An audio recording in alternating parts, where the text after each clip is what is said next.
si estáis estudiando una carrera o lo que sea, es mejor que dediquéis menos horas a estudiar el día anterior, pero os aseguréis que tenéis las horas de sueño que necesitáis. Recuperar recuerdos que crees perdidos es una posibilidad. Acabamos de lanzar junto a Crespo el curso Análisis de Evidencia Científica, una formación única en Internet con la que aprenderás a mirar la ciencia con criterio, a formarte opiniones sólidas, a detectar bulos y a revisar estudios sin que te la cuelen.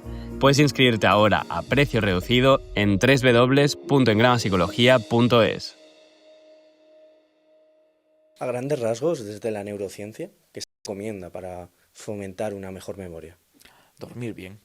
No, de verdad, lo digo porque todos sabemos lo de bebe menos, etcétera, pero dormir bien es una muy buena idea. No diría que no hace falta, pero creo que sí hace falta. Recordar que si estáis estudiando una carrera o lo que sea, es mejor que dediquéis menos horas a estudiar el día anterior, pero os aseguréis que tenéis las horas de sueño que necesitáis, que no son necesariamente 8, hay gente que necesita menos, hay gente que necesita más, pero que os las deis, porque tiene que ver mucho con la consolidación de la memoria, con el paso de la memoria a corto plazo a la memoria a largo plazo.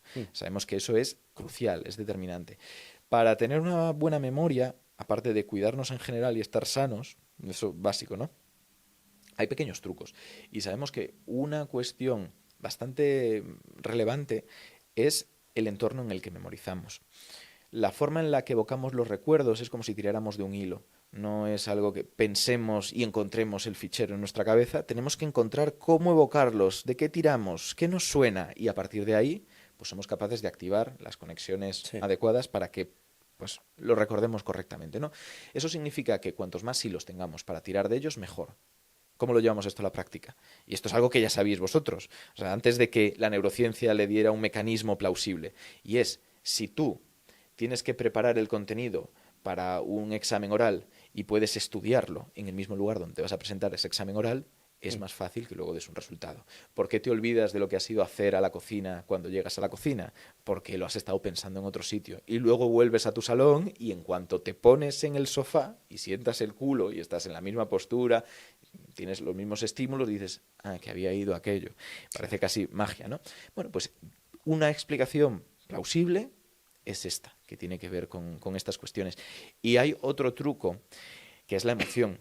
Estar motivado es de los mejores predictores de la capacidad que vas a tener después para evocar aquello que estás intentando recordar. Por eso recordamos mejor los 1000 y pico Pokémon que existen que pues antes la lista de los Reyes Godos o la tabla periódica o lo que fuera.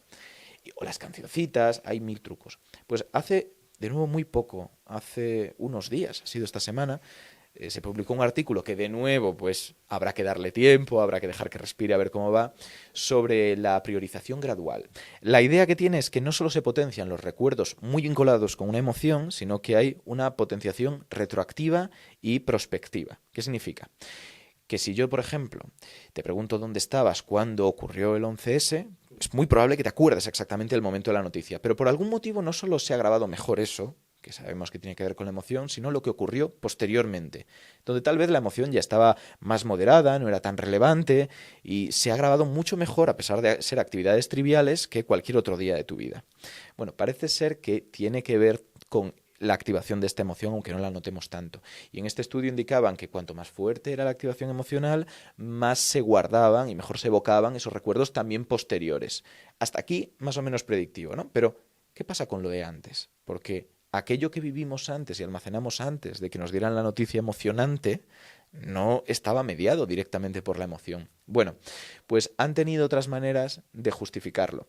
Un poco más complicadas y tal, el estudio lo planteaba y la verdad que me parecen interesantes porque lo que ven es que cuanto más relacionado esté el contenido del recuerdo que has grabado en el momento de la emoción intenso con el contenido de los recuerdos previos, porque comparten un lugar geográfico, un momento temporal, que sabemos que nuestro cerebro tiene algunas conexiones que responden a la percepción del tiempo y que parece que ubican, en términos casi absolutos, ¿no?, dónde estás, que este día es este y no el de ayer o el de mañana, pues todo esto parece que puede ayudar a que los recuerdos previos también se refuercen. Curioso. Me recuerda también, bueno, esto de que se selle más la memoria por la emoción, a otras hipótesis que hay de pues, aquellos eventos que tienen una mayor saliencia, que interfieren menos, o sea, son menos similares con otros que ya han sucedido. Por ejemplo, si yo tengo muchas experiencias en este piso, es mucho más difícil que las recuerde que si voy una sola vez a Costa Rica, ¿no? Te voy a poner otro ejemplo. Mm. Y es que yo tenía una buenísima memoria de todas mis interacciones sociales cuando entré en la universidad. Muy buena. O sea, me acordaba de todo, de Sí. todos los detalles. Te cuento el motivo. Que yo no te había tenido apenas interacciones sociales antes. Que yo no tenía una interacción diaria con personas para pues que se diluyera aquello. Era todo nuevo. Entonces era una forma en la que interactuaba con la realidad que ya no ocurre. Y no es que tenga peor memoria, es que ha cambiado ese contexto. ¿Cómo es tu experiencia en ese sentido? Porque a mí me pasa que a lo largo de mi vida, evidentemente esto es mi sesgo totalmente, por eso te quiero preguntar también a ti, que se dan determinados puntos de inflexión en mi vida que a lo mejor, como tú dices, recuerdo muy bien muchas cosas de mi vida, de repente hay una serie de cambios contextuales y ahí como si hubiera una poda, ¿no? Seguramente no tenga que ver en ese sentido, pero recuerdo, podría identificar perfectamente 3 o 4 puntos de inflexión en mi vida a partir de los cuales hay muchas de las cosas pasadas que se me empiezan a nublar y sin embargo anteriormente me acordaba con precisión, con detalle. No sé si tú lo experimentas así o realmente no. No noto que afecte a los recuerdos que ya tenía en todos estos casos. O sea, no creo que al empezar a interactuar con personas se haya borrado parte de esos detalles de lo que había vivido en el pasado, pero sí guardo peor los que estoy viviendo en el presente. Y eso significa que tal vez los cambios que yo he vivido han sido más graduales en general, más por la habituación, no tanto por situaciones extremas, que las he tenido, ¿no? Y tal vez han generado otros cambios en mí, pero distintos. Sí que en los últimos años he notado un cambio de actitud muy fuerte respecto a la divulgación, pero porque yo tenía muy claro, porque había entrado en la divulgación y es que me interesa aprender y comunicarlo, es ese patito de goma al que le hablan los programadores para asegurarse de que lo entienden, que es una cosa que tratamos en el curso también. Y eso era fundamental para mí, no es tanto seguidores o cuestiones de estas, pero poco a poco, al ir creciendo en la divulgación, uno se rodea de gente súper válida, súper interesante, pero que tiene otras metas. Y eso lo había normalizado hasta que de repente, pues rotura de cristal y creo que en cierto modo me ha distanciado un poco y ha hecho que vuelva a los orígenes en cuanto a algunas de esas prioridades, con la dificultad de que ahora que estoy tan metido en la parte profesional, no todo lo que hago me flipa, pero bueno, pues sí que lo he notado de esa manera, pero no tanto con recuerdos. Cuando se te olvida mucho del conocimiento que has ido aprendiendo a lo largo de años, de lo que divulgas, bueno, puede ser filosofía, biología, medicina, lo que sea, ¿te frustra mucho? Muchísimo. O sea, y me da mucha rabia estar aprendiendo algo nuevo y decir cuánto me va a durar. Claro. Y lo he notado Total. más con la filosofía que con la medicina. Porque en la medicina creo que hay menos contenido que tenga que memorizar por erudición, que sea tal autor dijo tal cosa, tal fecha, que difícilmente voy a sacar eso por lógica o por contexto, puedo más o menos trazar un mapa conceptual, ¿no? Pero no con detalles. En medicina había más hilos de los que tirar. Y creo que han sobrevivido en mí muchos recuerdos de la carrera, más de lo que van a sobrevivir los de filosofía. Que ahora estoy pues, a mitad de la carrera, retomándola, porque la había dejado ahí aparcada, y me doy cuenta, lo he estado pensando esta mañana, de que de algunas asignaturas ya me acuerdo de relativamente poco. Y me pasa a mí, pero le pasa a prácticamente todos los que han estudiado este tipo de carreras. Y lo que recuerdan es lo que más se ha interesado, lo que han seguido refrescando. Por suerte, recuperar recuerdos que crees perdidos, fíjate que digo crees perdidos, no es que hayan desaparecido, no existe la represión de recuerdos, no son estas movidas, pero que tal vez los tienes ahí muy debilitados, es una posibilidad. Y refrescar contenidos de la carrera o de algo que crees olvidado puede ayudar a que lo recuperes mucho más rápido de lo que tardaste en consolidarlo la primera vez. Sí, muchas veces es volver a esos discriminativos, ¿no? Ese conjunto estimular que había y todo parece que Sí. emana un poco de nuevo. Pero yo sí que de pequeño recuerdo de tener grandes crisis, de decir, mira, no quiero aprender nada más porque no quiero aprender para que se me vaya a olvidar. Pero lo bueno es que creo que no aprendo, al menos yo, ¿no? Hasta este punto creo que no aprendo y olvido al mismo ritmo. Y pasa una cosa que es como la hipótesis de la reina roja, que en biología evolutiva se utiliza mucho y viene de Alicia en el País de las Maravillas, de tener que correr mucho para quedarte en el mismo sitio, de tener que estar constantemente cambiando y superando los avances evolutivos, los cambios evolutivos de tus predadores para simplemente sobrevivir, no ser mejor. Entonces, en este caso es algo parecido.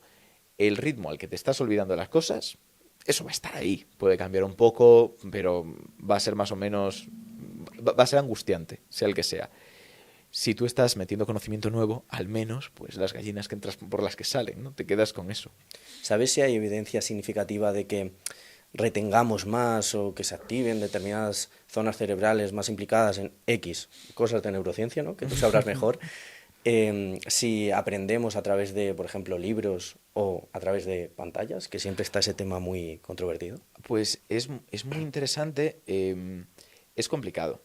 Creo que hay muy poco consenso en general en lo que yo he visto, porque ojalá pudiera dedicarme a tener un conocimiento sistemático riguroso de todas las líneas de investigación de la neurociencia y del resto de temas que me interesan.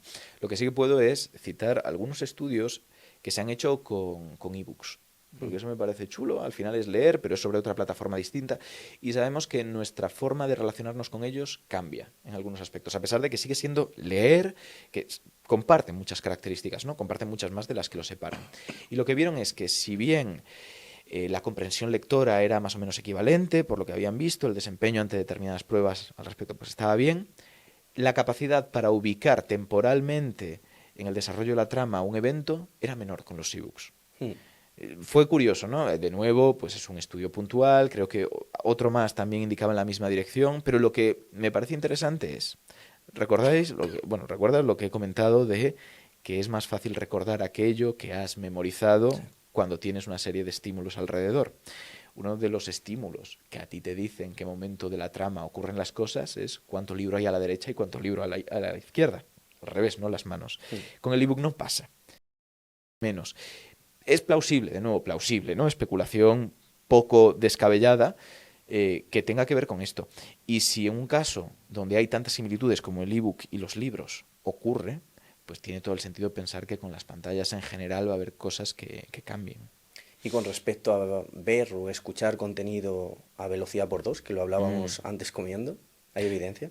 Pues fíjate, no había visto yo estudios y los habéis visto vosotros, ¿no? No sé quién de vosotros lo Álvaro. indicó. Vale, pues Álvaro, corrígeme, ¿no? Voy a mirarte aunque estés fuera de plano. Comentabas que en un estudio que habías visto pusieron a dos grupos de personas a consumir contenido, unos a por uno, otros a por dos, y creo que un tercer grupo que lo que hacía era a por dos, pero podía bajar el ritmo, ¿no? O podía verlo dos veces. Verlo dos veces. Eso es. Creo que solo comparaban dos grupos. Pero vale, dos. Si no lo recorta yo.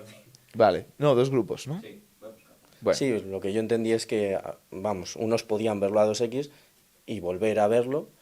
O sea que básicamente la conclusión era que las personas que lo habían visto a 1x, digamos, retenían mejor que las de 2x, a menos de que las de 2x volvieran a revisar el contenido, que ahí sí que lo hacían mejor que las de 1x. Por eso mi duda era si había tres grupos, uno de 2x que lo veía dos veces, uno de 2x y uno de 1x. Si nos fijamos, ahí lo que está ocurriendo es que si tú puedes repetir el contenido dos veces, lo refuerzas mejor, y que si va por uno, tal vez en el momento en el que no estés entendiendo algo, puedes, de nuevo, tal vez, ¿no? Es especulativo, puedes dedicarle más tiempo para, mientras te cuenta otra cosa que ya sabes, repensar lo que te han dicho, tomártelo con más calma, darle más peso. Para mí, que lo veo casi todo a 2x, lo que hago es jugar con esas dos cosas. Voy a 2x, y no porque haya visto evidencia, porque sé que de repente hay algo que va a una velocidad que requiero pensarlo yo dos veces. Pues lo pongo a 1x o le doy para atrás, pero hay muchas otras partes de cualquier contenido que son menos relevantes, que tienen menos información que desconozcas y que puedes optimizar de esa manera. Pero de nuevo es más opinión personal porque no he visto artículos al respecto.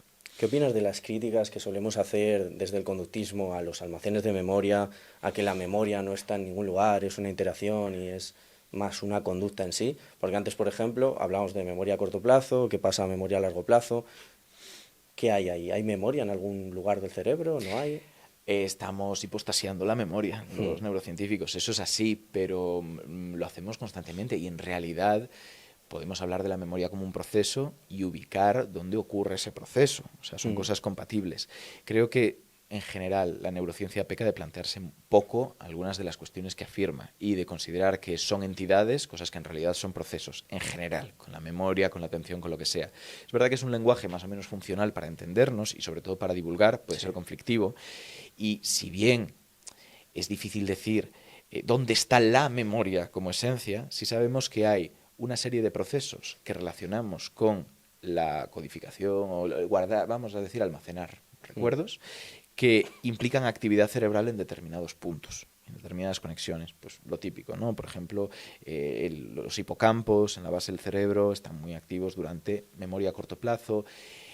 Depende ahí cómo definamos a corto plazo, porque si incluimos de trabajo sí que se llama esto a corto plazo, si no le incluimos esto ya pasaría a largo plazo. Bueno, ahí tenemos también un cacao, pero sabemos que es un proceso distinto de aquel por el que después hay actividad distribuida en la corteza del cerebro y que tanto cuando estamos, bueno, en este caso sobre todo cuando estamos evocando esos recuerdos, la parte que tiene actividad es esa. Hay muchos proxies ahí del lenguaje para decirte esa conclusión de la memoria se encuentra aquí. Pero, volvemos a lo mismo, si nos estamos refiriendo a que hay actividad electroquímica en estructuras del cerebro determinadas cuando estamos recordando o almacenando información, pues eso sí, eso me parece interesante. Este vídeo hace referencia al curso de análisis de la evidencia científica que ya está disponible en la web de Engrama, así que inscríbete ahora a precio reducido.